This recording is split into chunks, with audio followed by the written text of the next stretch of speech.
Quero convidar você a abrir aí a sua Bíblia, Lucas capítulo 15. Nós temos refletido na parábola do filho pródigo e hoje chegamos à antepenúltima mensagem nessa parábola. Daqui a 2 domingos a gente encerra e damos continuidade à nossa exposição aí no Evangelho de Lucas. Nas últimas semanas, nós temos refletido naquela resposta mal educada, zangada, que o filho mais velho deu para o pai e que revelou toda a sua rebeldia, toda a sua hipocrisia. O pai sai da festa, o pai vai lá fora, onde o menino está zangado, e tenta dialogar com aquele rapaz, com o filho, para que ele entre para a festa. E ali, no meio daquela conversa, o filho vira para o pai e diz, olha aí, verso 29, respondeu ele ao pai, há tantos anos que te sirvo, sem jamais transgredir uma ordem tua, e nunca me deste um cabrito sequer para alegrar-me com os meus amigos. Vamos orar? Senhor, aqui estão os teus filhos e filhas, com as suas dores, com as suas angústias, com os seus pecados, com as suas incoerências.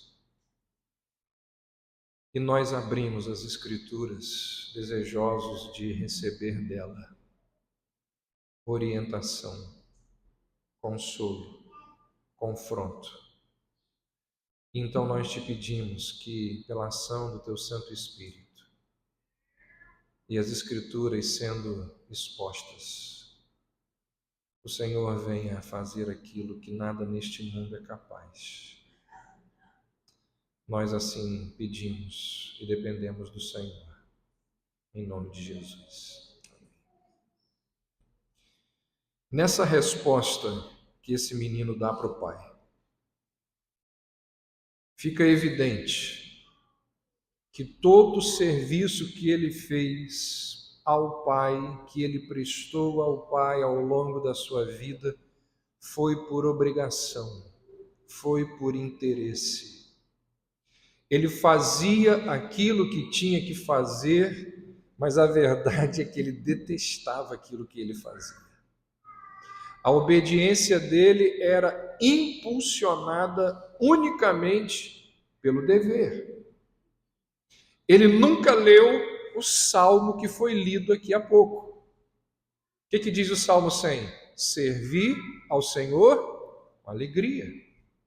Depois nós cantamos aqui sobre a necessidade de servirmos a Deus com alegria. Falamos que a alegria do Senhor é a nossa alegria. Esse rapaz nunca aprendeu isso. Nunca realizou as tarefas que eram responsabilidade dele com gratidão, com satisfação, com amor, com alegria. Não. Ele vira e diz, há tantos anos que te sirvo, revelando que aquilo que ele faz é meramente por obrigação. E alguém poderia indagar o seguinte, mas se o serviço dele ao pai era uma coisa assim, tão odiosa, por que ele não fez a mesma coisa que o irmão? Por um motivo simples. Ele é o primogênito. E naquela cultura, primogênitos ganhavam uma porção dupla. Sabiam disso? Os primogênitos, na hora da divisão da herança, ganhavam 2 vezes mais. Ele não ia abandonar tudo aquilo por um pagamento em dinheiro, como o irmão dele recebeu. Então, quando ele diz assim ao pai, nunca transgredi uma ordem tua, nunca me deste um cabrito sequer para se alegrar com os meus amigos, nesse momento ele se revela. Naquele momento, ele mostra quem de fato ele é. Ele mostra quando os filhos mais velhos, quando é que os filhos mais velhos revelam a sua amargura e o seu rancor. Ele nos mostra aqui. Quando que os filhos mais velhos deixam extravasar o seu rancor e a sua amargura? O texto nos mostra. Quando aquilo que eles possuem lhes são retirados. Aí eles gritam. Característica de filho mais velho, de legalista. Quando aquilo que é dele é retirado, ele grita. Foi o que aconteceu aqui. Nesse momento, a máscara caiu. A verdadeira identidade foi revelada. Quando ele volta do campo e se depara com a festa para o irmão e não acredita naquilo que está acontecendo ali, ele fala para o pai aquilo que ele sempre teve vontade de dizer, mas sempre ficou quietinho. A revolta que ele camuflou a vida inteira, agora é revelada de forma direta, de forma clara. Ele deixa transparecer as verdadeiras intenções do seu coração. Intenções estas que o denunciaram, que mostraram claramente quem ele de fato era. E quem ele era? Um rebelde, um ingrato, um legalista, um hipócrita. O que ele fingia ser não correspondia à realidade de quem ele realmente era. Afinal de contas, quem que ele representa aqui? Os fariseus. Assim são os fariseus. Fingem ser aquilo que de fato eles não são. E aí, se alguém, mesmo que seja o pai, se alguém encostar no novilho cevado deles, eles gritam. Se alguém encostar naquilo que é deles, eles gritam. Amaldiçoa o teu Deus e morre. Lembra disso? Encostou naquilo que era da mulher de Jó, que era da família de Jó, perdeu tudo. Ela virou para Jó e disse assim: Deus não é mais útil, Deus já não serve mais, perdemos tudo. Amaldiçoa, ele morre. Encostou naquilo que é dele, ele grita. As bênçãos pararam de vir. Para quê? Continuar servindo a Deus? Amaldiçoa e morre. Então os filhos mais velhos, os legalistas, quando as pessoas, a vida, ou seja lá o que for, encostam naquilo que é dele, ele grita. É o quê? Meu irmão voltou e está desfrutando daquilo que é meu. O novilho cevado está sendo assado para ele. Só quer saber de uma coisa? Há tantos anos que eu te sirvo. Nunca transgredi uma ordem tua. O Senhor nunca me deu um cabrito, quanto mais um novilho cevado. Mas veio esse teu filho, que desperdiçou os teus bens com meretrizes, e tu mandaste matar para ele o novilho cevado. Gritou. Por quê? Encostou naquilo que é dele. Assim são legalistas. Assim são os hipócritas. Quando que os filhos mais velhos saem do armário e revelam toda a sua amargura e todo o seu rancor? Não apenas quando encostam naquilo que é deles, mas quando alguém recebe mais do que eles. Pode ser que não encoste naquilo que é seu, mas pode ser que o outro receba mais que você. Você também grita, se você é um legalista. O mais novo, sendo recebido novamente no lar, ele ia receber mais do que o mais velho. E naquela cultura, como disse há pouco, eram os primogênitos que ficavam com a maior parte da herança. Se o pai recebe o mais novo, coloca o anel no dedo, sandália nos pés, dá uma festa, isso significa que aquele menino tem direito a tudo novamente. É filho novamente. Vai ter direito a tudo novamente. O filho mais velho vai ter que repartir com o mais novo tudo que sobrou. Aliás, ele já estava repartindo, porque o novilho assado, o novilho cevado já estava sendo assado. Ele já está repartindo com o mais novo. E filhos mais velhos gritam quando veem alguém recebendo mais do que eles. Principalmente quando eles, os mais velhos, fizeram por merecer. Lembra lá da parábola que Jesus contou dos assalariados? Os camaradas começam a trabalhar desde cedo. E aí Jesus diz que o empregador, faltando 1 hora para acabar o dia, vai lá e contrata outras pessoas. Na hora de pagar, o empregador pagou o mesmo para aquele que trabalhou o dia inteiro e para aquele que trabalhou só 1 hora. O que foi que aconteceu? Aqueles que trabalharam o dia inteiro disseram assim: que isso? Não é justo! Gritaram. Por quê? Porque outros receberam mais do que eles. No caso ali, recebeu mais porque trabalhou só 1 hora, enquanto eles trabalharam o dia inteiro. Quando eles veem alguém recebendo mais do que eles gritam. A carapuça veste perfeitamente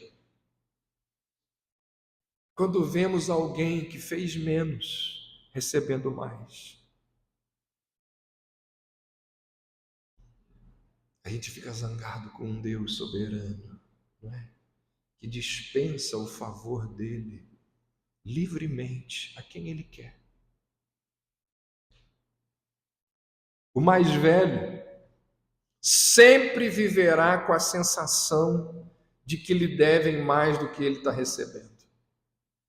O mais velho sempre verá alguém se saindo melhor do que ele em algum aspecto da vida. O mais velho é aquele que pergunta: por que ele e não eu? Depois de tudo que eu fiz, é aquela pessoa que se acha dona da igreja por causa dos trabalhos realizados ao longo do tempo. Conhece gente assim? Porque serviu, contribuiu, ajudou, se acha o dono da igreja. Há tantos anos que te sirvo. Quando vê alguém recebendo mais do que ele, grita, fica zangado.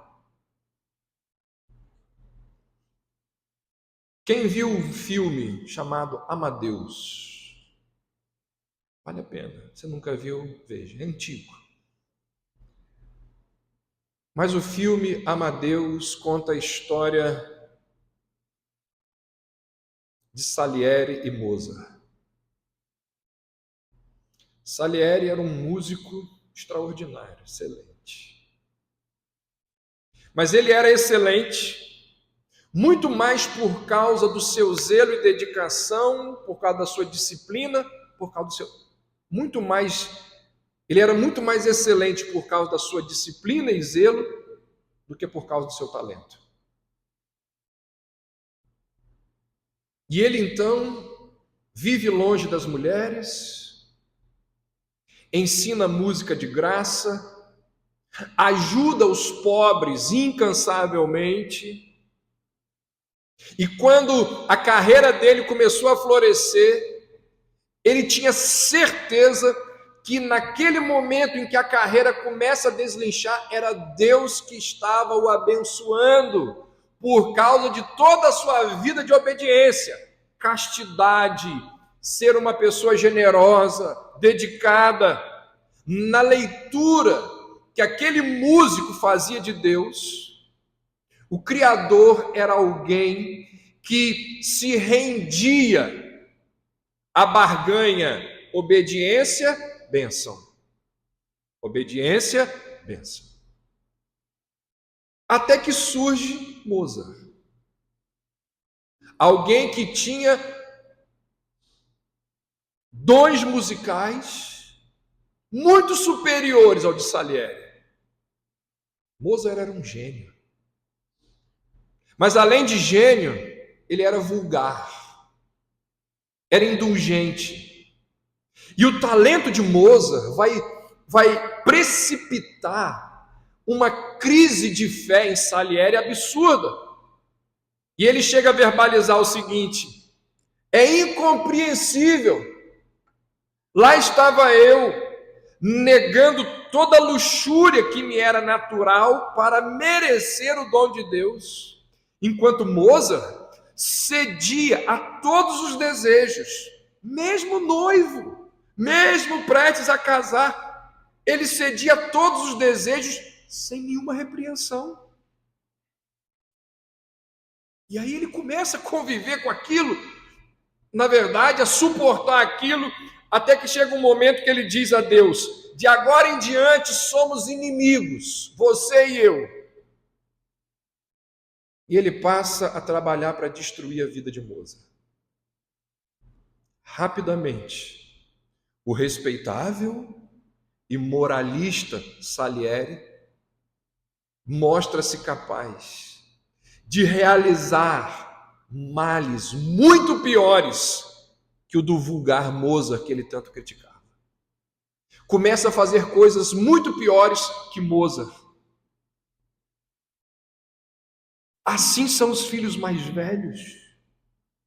Eles ficam revoltadíssimos, zangadíssimos, quando alguém perto deles recebe mais do que eles.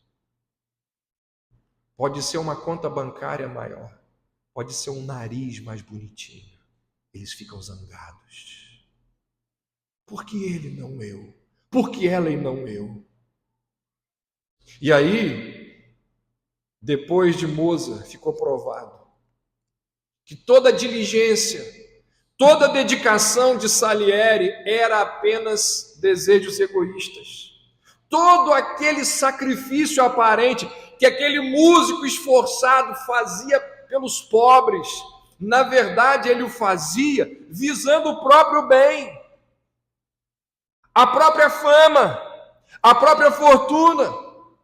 Deus e os pobres não passavam de meros instrumentos para as ambições de Salieri.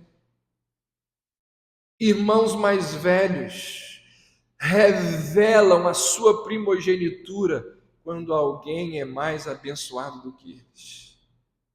Surge rápida e imediatamente no coração deles, não alegria pela prosperidade do outro, mas surge inveja. E a inveja corrói. E a inveja destrói. E a inveja mata. É interessante observar que, assim como na parábola contada por Jesus, nessa história de Peter Schaeffer, do filme Amadeus, quem acaba em um estado de alienação em relação a Deus é o moralista. É o Salieri, o moralista, que termina a história longe de Deus. Aqui na parábola do filho pródigo, quando acaba, o menino está do lado de fora da festa. Quando que os filhos mais velhos revelam a sua amargura e rancor? Terceiro, quando eles fazem questão de mostrar a sua superioridade. Irmãos, é impressionante como que nós fazemos isso o tempo todo. O tempo todo. Você já reparou como que o nosso é sempre o melhor? Já reparou isso? Os nossos filhos são os mais inteligentes, são os mais bonitos. Você conversa com um pai ou uma mãe, aí ele vai falando do filho, isso. Inteligentíssimo. É a mesma coisa que o outro que ele faz. Mas porque é dele. É inteligentíssimo. É lindíssimo. Os nossos são sempre os melhores. E se não são, nós rapidamente arrumamos um jeito de quê? De colocar defeito no do outro. O meu não é assim. Lindo, inteligente, mas pelo menos diabólico isso. Por quê? Porque isso nasce da inveja dentro do nosso coração, que destrói, que corrói, que mata. Esse pelo menos, quando nós falamos, ao comparar o nosso com o do outro, quando nós dizemos assim, mas pelo menos, é a confissão da inveja, é a verbalização do ciúme. Coisa feia. Achamos que o nosso carro, a nossa casa, o nosso bairro, o nosso prédio, a nossa igreja é sempre melhor. É sempre melhor. Primogênitos espirituais fazem questão de mostrar a sua superioridade. No caso aqui da história, o mais velho, ao conversar com o pai, ele vai enfatizar o quê? A trajetória pessoal dele. Ao longo dos anos, comparando a trajetória pessoal com a do irmão, que é um amante de meretrizes. E ele usa ali, nessa comparação, uma linguagem desdenhosa para se referir ao irmão. Ele diz assim: há tantos anos que eu te sirvo, sem jamais transgredir uma única ordem tua, mas vindo esse teu filho, ele sequer reconhece o irmão como tal. Os irmãos mais velhos, eles fundamentam a sua autoimagem como a de árduos trabalhadores, de pessoas moralmente corretas, como se fossem membros de uma elite, extremamente inteligentes. E essa atitude inevitavelmente os leva a se sentirem superiores a pessoas que não possuem as mesmas qualidades que eles. Na verdade, a comparação ou a competição é a melhor maneira dos mais velhos demonstrarem ao mundo, aos outros, a eles mesmos, a sua relevância.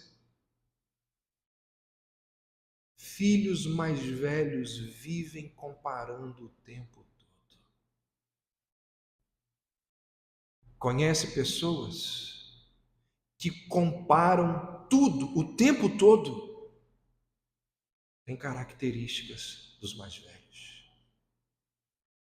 Deixa eu dizer uma coisa para você.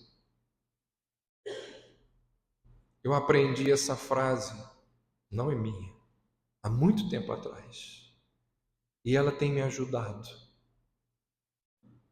Eu ouvi um grande pregador, num contexto como esse, falando, eu anotei, nunca mais eu esqueci. Preste atenção nisso. Toda vez que comparamos, nós nos infelicitamos. Porque as nossas comparações, elas nascem da nossa inveja. não abençoa, irmãos. Não abençoa. Inveja corrói, destrói e mata. Qual é a consequência natural desse complexo de superioridade dos irmãos mais velhos? Acusação, fofoca, calúnia, julgamento, vários pecados relacionados à língua. Você percebe na história que o mais velho, ele usa a língua para ofender o irmão. Detalhe que já mencionei aqui, quando ele vê a festa, quando ele sabe que o irmão está com anel no dedo, roupa no corpo, sandália no pé, ele sabe que o irmão mais novo já tinha sido perdoado pelo pai. Porque era impossível o pai dar aquela festa com todos aqueles ingredientes sem ter exercido perdão para o filho. Então, sabendo que o pai já tinha perdoado o mais novo, ainda assim ele vai denegrir, ele vai difamar o irmão ao relembrar o passado de iniquidades do irmão, quando ele diz assim: ele desperdiçou os teus bens com meretrizes. Ele está lembrando das coisas erradas que o menino fez na terra distante. Ele denigre. Isso é filho da inveja, ficar falando da vida dos outros, ficar desmerecendo o outro, diminuindo o outro. Complexo de superioridade que gera inveja, se materializa na língua ferina.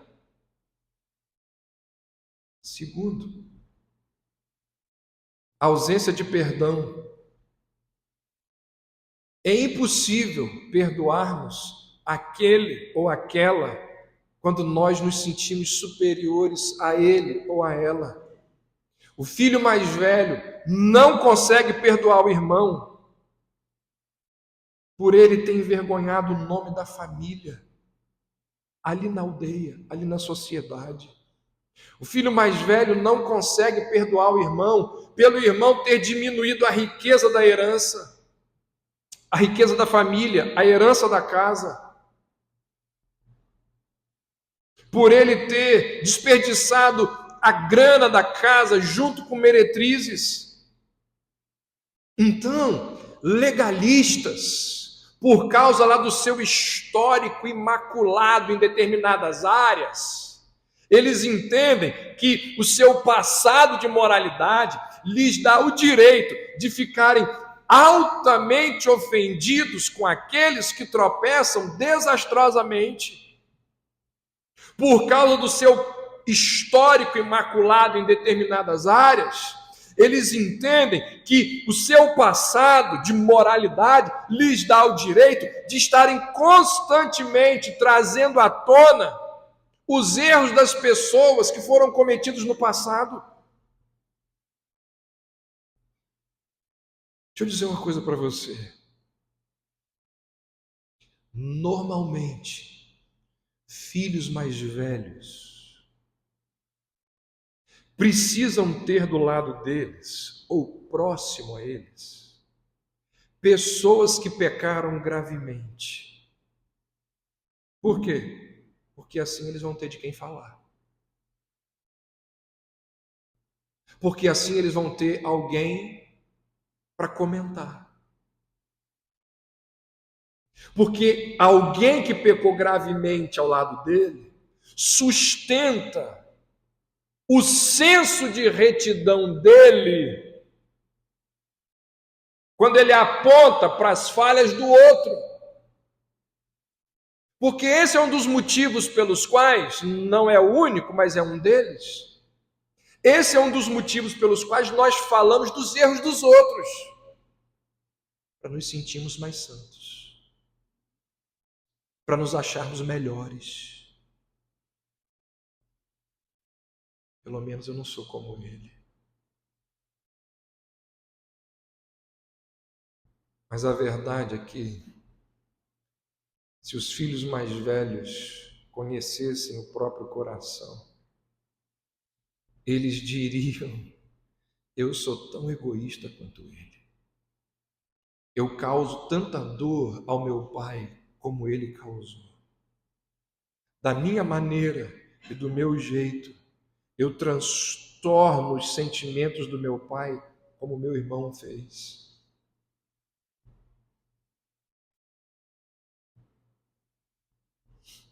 Você conhece pessoas que são como o irmão mais velho? Será que você é um irmão mais velho? Irmãos, pessoas como o irmão mais velho precisam desesperadamente ver o próprio reflexo no espelho. Jesus contou essa parábola, vocês lembram para quem? É importante ressaltar e lembrar disso. Está aí no verso 2.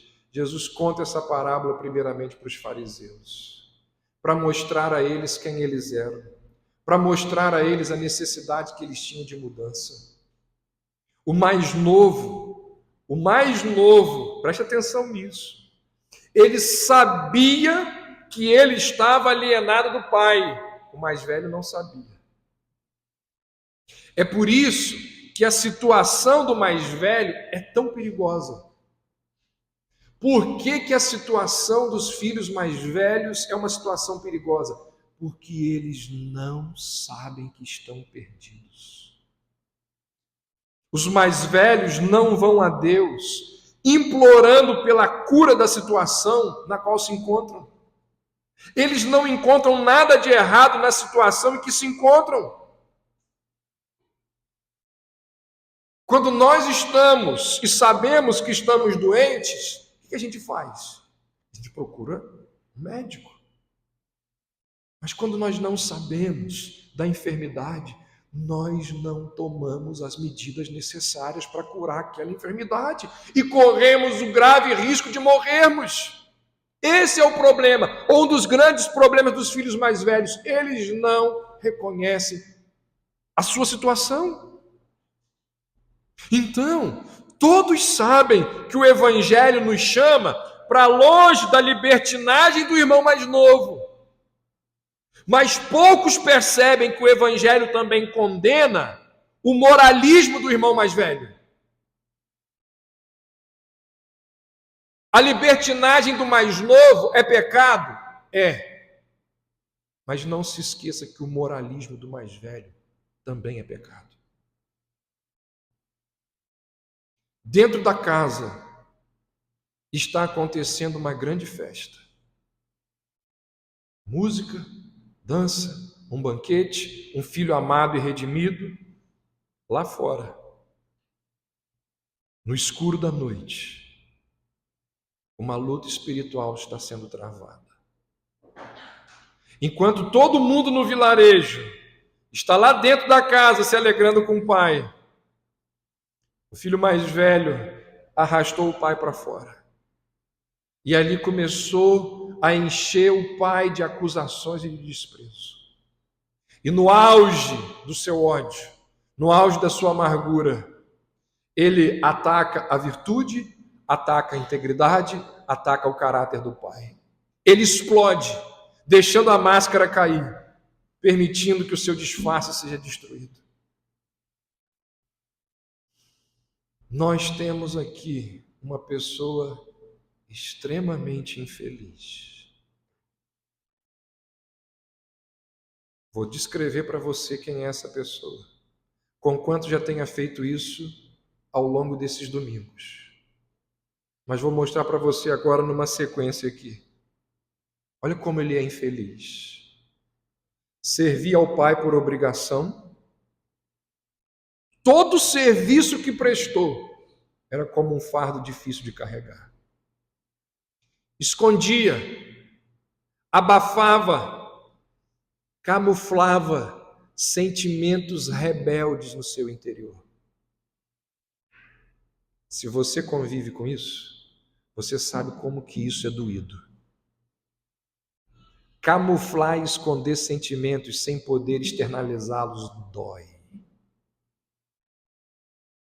Não se alegra com a felicidade dos outros. Não se dava bem com o pai. Não se sentia filho, Se sentia um escravo, um servo.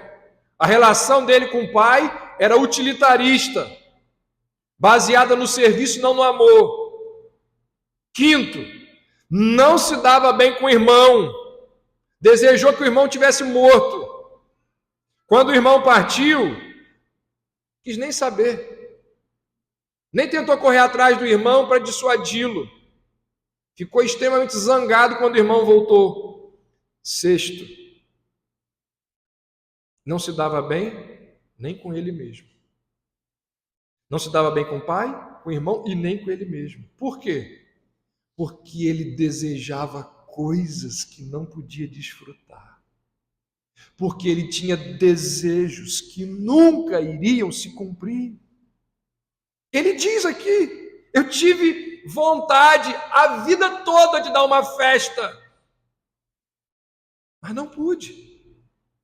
Eu tinha que economizar porque o irmão estava esbanjando o dinheiro da família. Foi sempre uma pessoa amargurada, porque se concentrava naquilo que não tinha. Conhece pessoas assim? Se concentram naquilo que não tem.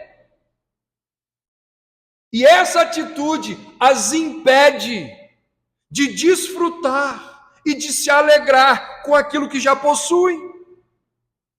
Nunca se lembrou daquilo que tinha. Foi preciso que o pai viesse e mostrasse para ele: filho, tudo que é meu é teu. Mas ele se concentrava apenas naquelas coisas que ele não tinha. Ele tinha o trabalho, ele tinha a casa, ele tinha o nome, ele tinha a herança, ele só não tinha os holofotes. E como ele queria as luzes em cima dele, e isso não foi possível, ele ficou fora da festa. Uma pessoa extremamente infeliz. Extremamente infeliz. Uma pessoa infeliz, e ao que tudo indica, tem um final infeliz. Um infeliz com um final infeliz. Existem muitas pessoas que são infelizes, mas que no final tem um final feliz. É a história do ladrão na cruz. É a história de tantos outros. Mas esse aqui, não há indícios, não há sinais de que o fim dele foi feliz. Porque a história se encerra. E não há nenhuma sugestão na parábola de que ele tenha respondido à gentil insistência do pai: vamos entrar. É muito provável que o coração dele tenha permanecido duro como pedra. O fim deste jovem nos lembra que é muito mais fácil, preste atenção nisso, é muito mais fácil uma pessoa abertamente pecadora se arrepender do que aquele pecador que esconde o seu pecado por trás de uma fachada de hipocrisia respeitosa. Isso fica evidente na maneira como cada um dos filhos volta para casa. Eis aqui, eu estou acabando, peço que você preste atenção nisso. Eis aqui um detalhe valiosíssimo que poucas pessoas percebem ao ler a parábola. Qual o detalhe? Os dois filhos voltam para casa. O narrador, ele descreve a história de tal maneira que deixa entender que ambos estão retornando para casa. O retorno do mais novo é muito claro, é muito evidente. Agora, o retorno do mais velho não é tão evidente assim. Mas olha o que diz o verso 25. Ora, o filho mais velho que estivera no campo, quando voltava. Quando voltava. Ele está voltando do mesmo jeito que o irmão. Ele também está perdido. Os dois estão voltando para casa, só que com atitudes diferentes e recepções diferentes. O filho mais velho, quando estava no campo, quando voltava, ele também está voltando para casa. As declarações dos dois filhos, ao conversar com o pai, constrói e mostram um contraste enorme. Lembra? Nós vimos isso. O mais novo, quando volta para casa, humilhado, humilde, com apreço pelo pai, ele vira para o pai e diz: pai, pequei. O mais velho volta, esbanjando o quê? Desrespeito e arrogância. O que ele diz para o pai? Todos esse tempo, todos esses anos, eu tenho trabalhado como um escravo para servir o Senhor.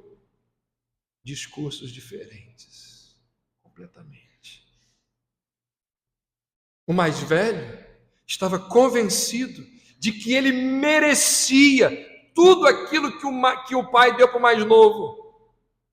O mais novo, por sua vez, estava convencido de que não merecia nada daquilo que ele estava recebendo. Por isso que ele diz: já não sou mais digno de ser chamado teu filho. Trata-me como um dos teus trabalhadores. Os dois estão retornando com atitudes diferentes, com recepção diferente. E olha que interessante, não sei se você vai lembrar, mas eu falei isso aqui. Quando o mais velho volta, o pai não diz absolutamente, o mais novo, quando o mais novo volta, o pai não diz absolutamente nada para ele. A resposta do pai para o mais novo foram gestos: anel no dedo, sandália no pé, roupa no corpo. E com o mais velho? Com o mais velho, o pai precisa conversar, dialogar, insistir, persistir, tem que ser enfático, tem que ser persuasivo. Isso nos mostra o quê, gente? Isso nos mostra que às vezes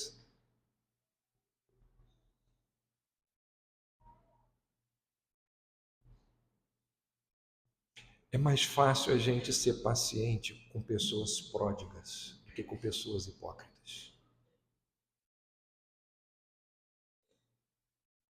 Coisa difícil é ter que lidar com gente hipócrita. Com o pródigo, o pai não precisa dizer nada. Mas com o legalista e hipócrita, o pai fica lá.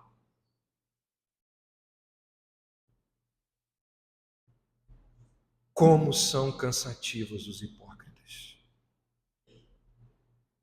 Pecadores arrependidos que se convertem, eles são entusiasmados, cheios de gratidão, de zelo com o reino de Deus, enquanto que aqueles que muitas vezes crescem na igreja e desde cedo aprendem a ser hipócritas. Porque nós falamos disso aqui semana passada, lembra? A iatrogenia. A justiça própria. O se achar superior ao outro, que vai crescendo nesse ambiente. O hipócrita que cresce na igreja, ele reclama, ele critica, ele é rabugento, ele é mesquinho. E como a parábola nos mostra, é necessário uma medida extra de graça para lidar com essas pessoas. O pai recebe o mais novo, abraçando, acolhendo, não diz nada para ele, só faz as coisas. O mais velho, o hipócrita legalista, o pai precisa ir lá e ficar.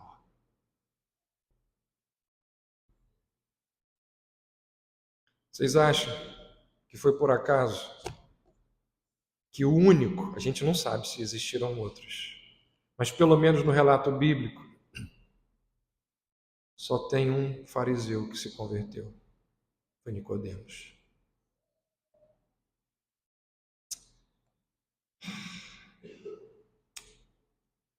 Irmãos, que Deus nos dê a graça, que Deus nos dê a graça de não cairmos em pecados tão gritantes como os do filho mais novo, mas que Deus nos livre da mesma forma da amargura, da inveja, do legalismo, da hipocrisia do mais velho. Sabe por quê? Como disse há pouco, gente, essas coisas trazem grande infelicidade ao nosso coração. É uma pessoa infeliz, infeliz. A Bíblia deixa claro que os orgulhosos, os arrogantes, eles ficarão do lado de fora, enquanto que os humildes entrarão. Como temos aprendido aqui, o pré-requisito para receber a graça é reconhecer a falta dela. Por outro lado, aqueles que pensam estar muito bem se distanciam cada vez mais do Senhor. Que essas verdades nos impulsionem na direção dos braços receptivos do nosso Pai. Que essas verdades venham a destruir o nosso orgulho e nos fazer entrar na festa. Quando o Pai chegar perto da gente e disser assim: vamos entrar. Quebre o seu orgulho. Esqueça a sua empáfia. Dobre-se ao chamado do Pai e entre na festa. Ó Deus, que a Tua palavra possa alcançar o nosso coração. Que a Tua palavra possa vir de encontro aos nossos pecados, destruindo-os e nos levando a cairmos de joelhos, rogando ao Senhor por misericórdia, clamando ao Senhor por perdão. Ó Deus, se há aqui entre nós irmãos mais velhos que se encontram do lado de fora da festa, que essas verdades possam servir de instrumento do Senhor para convencê-los a um retorno, para trazê-los para dentro da alegria, para buscá-los, para resgatá-los da noite escura e fria na qual muitos deles se encontram. É a nossa oração, é o nosso pedido ao Senhor, em nome de Jesus.